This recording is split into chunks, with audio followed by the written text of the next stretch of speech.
Good morning, North Geelong Secondary College students and staff, and welcome to 2014 alumnus, Jack Howard. How are you, Jack? Yeah, I'm doing pretty well this morning, thanks. How are you? Good, thank you. Jack left or finished Year 12 in 2014 and went on to study an arts degree, a Bachelor of Arts majoring in literary studies, and then he went on to complete a graduate diploma in information and library studies. And he is now living and working in Western Australia. It's pretty fortunate as things have unfolded lately. Exactly, it's a good place to be at the moment. So going back to your secondary school years, what type of student were you, and what subjects did you particularly enjoy or were you particularly good at? Well, I was probably a very annoying student. I think reflecting, the most interesting thing that I've noticed is I think there was really a big shift between when I went into VCE and sort of before. I really struggled to kind of engage before that point. I don't know if it was just having the goal of getting the 8R at the end, but just something I sort of wasn't really able to get into it until that point.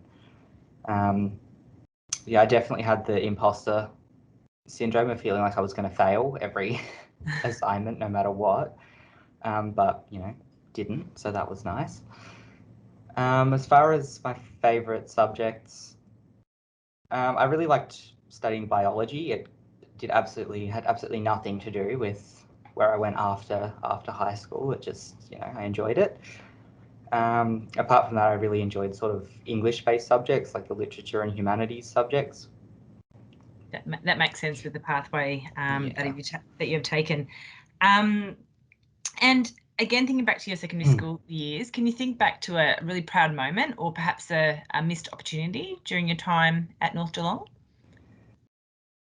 It's a tricky question. I don't really have a very good memory for anything in particular, but I think I sort of dabbled in being involved with the SRC a little bit. I sort of wish I'd sort of taken the plunge into that a little bit more fully. I think that could have been a useful opportunity that I missed. But yeah, I don't really think about it a lot, to be honest. I don't really dwell on it. No worries, but yeah, leadership's definitely something I think that we all can benefit from. And looking at your courses, your pathway, what was the exact course that you studied or courses, and at which universities did you study them at? Well, I started studying at Deakin University. I enrolled in a Bachelor of Social Work, which was very well intentioned, but just completely the wrong place for me, particularly at that time. So while I was studying that and was struggling with that course a little bit, I got a job working in the university library, but that was a student-only position. So although I knew I didn't want to continue the social work, I didn't want to lose this job that I just acquired. So I basically transferred to a Bachelor of Arts in Literature just to kind of enjoy being at university for a while, and it was kind of meant to be a placeholder. And then I kind of didn't find anything else that I wanted to jump into. And then the graduate diploma that you mentioned, Tanya, interestingly, one of the requirements of entry at Curtin University for that course was to have studied a bachelor's degree in something other than like the information management field. So I kind of was able to just see that through and sort of use that to almost tick a prerequisite box, but I really enjoyed studying it. So Beautiful. So that leads me nicely into the next question. Did you know when you started your arts degree, or at what point did you know that you wanted to enter the work that you're currently in, which you can talk about as well? So what sparked your interest and how did you know where you ultimately wanted to be at the end? I think just working in the Deakin library, sort of, I would be given a list of books to go and, pull from the shelf to be for weeding or, whatever the project was. And I kind of always knew there was definitely a process to how that was decided. And I kind of wanted to learn about what that was, but really it was the people, sort of this kind of a library people, a kind of a little bit of a personality type. Sort of at Deakin, they were always just so generous with their time and willing to teach you something if you wanted to learn it, even if it wasn't necessarily relevant to to the job. So you obviously finished that diploma at Curtin University, and then is that while you're studying you moved to Western Australia, and then you commenced working or continued to work at 2 universities in Western Australia. Do you want to tell us about that work, your role, and what a typical day or week looks like for you? Yeah, well, part of my graduate was doing sort of like an industry placement. So I did that at Murdoch University. It was sort of a relatively new model of doing a group prac. Usually it's just like 1 or 2 people go into a workplace by themselves, but I was on a team of 5 people working towards sort of the one goal, and that was really interesting. We got to sort of investigate their accessibility services that they offered through the library and like sort of liaise with the different departments. And then sort of once that project had wrapped up and I'd finished my degree, I went back and sort of volunteered there for a bit more experience in their special collections. Sort of did that for a couple of months, was offered casual work on a specific project doing that, and then sort of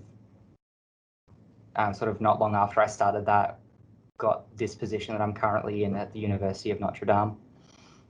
And what does that role, what's your position there, and is it similar work to what you're doing at Murdoch University? It's not similar at all, actually. It's here I'm a library technician, so sort of my main, I guess, area of responsibility is sort of being on the desk and answering the phones, and we have like an instant messaging service where we can talk to staff and students.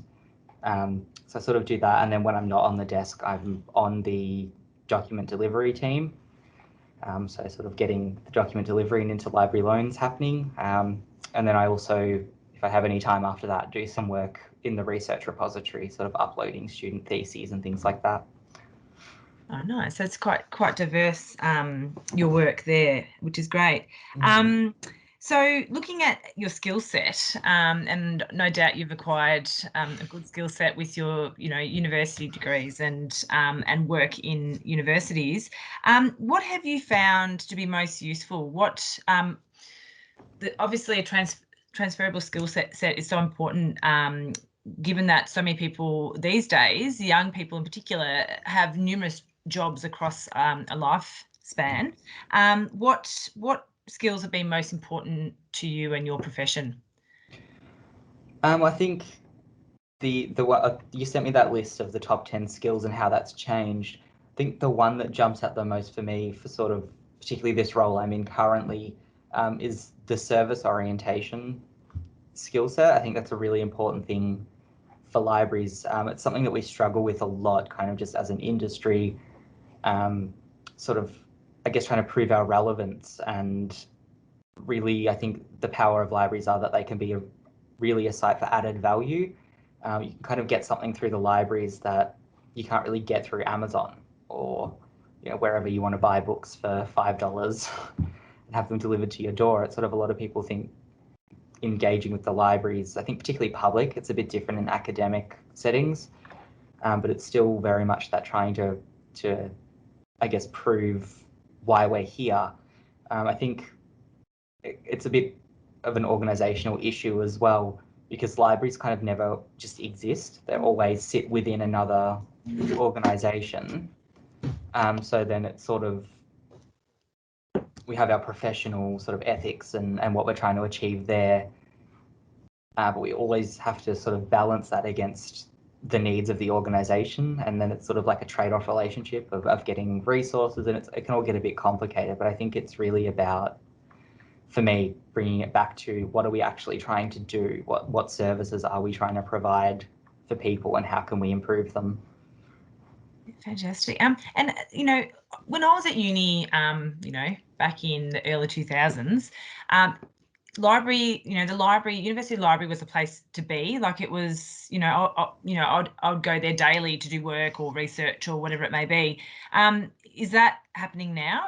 Is it a busy place in a university, or is it becoming less, I guess less, not important, but, are people obviously just going for the online option, and getting articles and things online rather than actually being in the library space?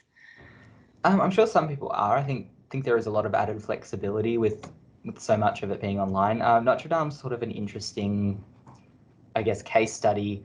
It's sort of an unusual university in the sense that we're very, very small. We have a relatively small sort of cohort. And I think recently, I think COVID has really pushed the university to start sort of getting more into that digital space. I think we've been quite a little bit more old-fashioned and sort of print focused, which kind of, it works in the model of this university. It wouldn't necessarily work elsewhere. But no, I think the library is still a place it's still very much a place people go to study or just hang out. A lot of it depends on if you're on campus or not. It's kind of one of the only places you can go and kind of camp out. Yes. For a long time. Again, Notre Dame's interesting because we actually have 3 small libraries on our campus here in Fremantle, and they all sort of have their own personality. So it sort of depends what you're looking for as to where you'll go. But we're still very much a first point of contact if people have problems, even with like their admissions. We often get questions that we direct. People come to us to be sort of directed to the right people. I think just because the library is so visible as like a contact point. Yeah, I can see how that would be. And just to finish off, if you can or could give yourself, your teenage self, your 15 or 16-year-old self, some valuable advice, what would it be? That's a tough question. I don't really even know who that person is anymore. Thankfully, they're gone. Or even if you had to give current students of North Geelong Secondary College advice, particularly during this time, and you know, we spoke beforehand about how tough things are in Victoria at the moment. You know, keeping that in mind, what words of wisdom could you bestow upon them? I'd like to sort of forward on something I heard somebody say at a conference I went to last year. They were sort of talking about, you know, like building your career, and it was all a bit, you know, lofty and above my head. But one thing that this person said that really stuck with me, she was talking about sort of networking and how it's all about, you know, who you know and all of this stuff. And she sort of said that the approach that's more helpful to take is, but it should be like gardening. It should be nurturing a relationship. It shouldn't be like headhunting. You shouldn't be trying to spear these people for these opportunities. So I think that's really the advice I would say, is just really try and keep the relationships you have sort of with your peers and, you know, really anybody, I guess, that you might look up to or has some kind of, you know, like a boss or a mentor kind of role, and really try and, if you can, develop and sort of maintain that relationship. So I think you never know what opportunities are going to come from that, so that people do actually think of you for things. That's brilliant advice and so eloquently said. So thank you so much, Jack. No, honestly, that was really, really good advice. Something that I certainly will take on as well. So thank you so much for your time today. I know you're busy at work, and you know, it's great to have these opportunities, particularly to engage people like you who don't live locally to Geelong any longer. So you know, COVID has, you know, brought about, I guess, opportunities like this, which I'm very thankful for. So thank you so much for your time. Yeah, no worries. And keep in touch. I will do. Thank you very much for this opportunity.